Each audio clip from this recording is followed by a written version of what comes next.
ये डिमांड कितने दिन की है? 7 दिन की डिमांड हुई। अच्छा, तो हो गया ना? ऐसा ईडी ने दुबई जी, बातें रखी है। दुबई जी हटिए भाई लोग मुझे 1 मिनट दे दो। 5 दिनों की डिमांड ग्रांट की गई। क्या ग्राउंड दिया गया? ग्राउंड ये दिया गया कि अभी ज़मीन के रिगार्डिंग जो भी पूछताछ करनी थी वो खुलकर कोई भी बातें सामने नहीं आई है, कुछ और चीज़ें पूछनी बाकी रह गई है। इस बात को लेकर फर्दर 7 दिन की रिमांड की मांग की गई थी, जिसमें 5 दिन की रिमांड अलाउ की गई है कोर्ट के द्वारा। आप ईडी की तरफ से? मैं वहाँ पर मौजूद था। क्या पूरा नाम? रुपेश। रुपेश कुमार। क्या कुछ हुआ है?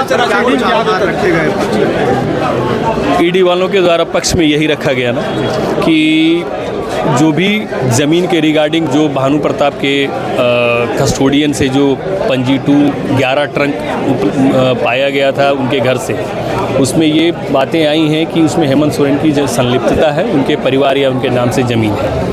उसके रिगार्डिंग पूछताछ अभी तक कंप्लीट नहीं हो पाई। उसी बात को लेकर फर्दर 7 दिन की रिमांड मांगी गई थी, जिसमें से 5 दिन का रिमांड अभी कोर्ट के द्वारा अप्रूव किया गया है। अच्छा, एक बात और सामने आई कि बेसमेंट में रखने की बात सामने आ रही है, प्रॉपर सुविधा नहीं मिल पा रही है। इस पर कोर्ट की तरफ से कोई टिप्पणी हुई है या फिर कोई डिमांड किया गया क्या? डिमांड नहीं किया गया। कोर्ट ने हेमंत सोरेन साहब से पूछा कि बातें क्या हैं, उनके द्वारा खुद यह रखी गई बातें, तो उन्होंने खुद से बताया कि हमें अच्छी सुविधा नहीं दी जा रही है, बढ़िया से नहीं रखा जा रहा है।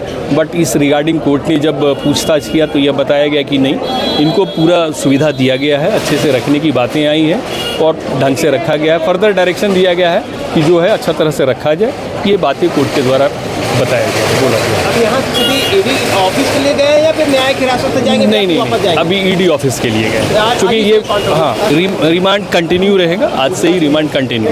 मतलब आज पहला दिन माना यस, जा सकता है ना? यस, पहला दिन ये माना यस, जा पहला दिन माना जा सकता है। देखिए कोर्ट के अंदर 5 दिन और पूछताछ होगी। 5 दिन और पूछताछ होगी। कुछ बता रहे थे हेमंत सोरेन के तरफ से जो बातें रखी। वेंटिलेशन की सुविधा नहीं है और प्रॉपर जो सुविधा मिलना चाहिए वो नहीं मिल पा रहा है, ये बातें रखी गई थी। अच्छा, ये भी बातें सामने आई विनोद सिंह को लेकर के कुछ चैटिंग जो है ईडी की तरफ से रखी गई थी, वो क्या? चैटिंग की बातें तो आई हैं, जिसमें ये बोला गया है कि कुछ डॉक्यूमेंट्स दाखिल किए गए हैं। ईडी वालों ने डॉक्यूमेंट्स दाखिल किया गया है, जिसमें ये बातें आई हैं कि विनोद सिंह और हेमंत सोरेन साहब के बीच में कुछ चैटिंग हुई थी रिगार्डिंग ट्रांसफ़र एंड पोस्टिंग को लेकर। उससे पूछताछ, उसके रिगार्डिंग भी पूछताछ की जानी बाकी है। इसी बात को लेकर रिमांड मांगने की बात हुई किसके थी। ट्रांसफर पोस्टिंग को लेकर? जमीन को लेकर? ऑफिसर्स के ट्रांसफर पोस्टिंग। यस, उसमें भी कुछ पैसे के लेन देन को लेकर के भी कुछ बातें सामने बिल्कुल हुई है। बट अभी वो चूँकि कोर्ट को कुछ डॉक्यूमेंट्स दाखिल किए गए हैं और that is only for the perusal of the court.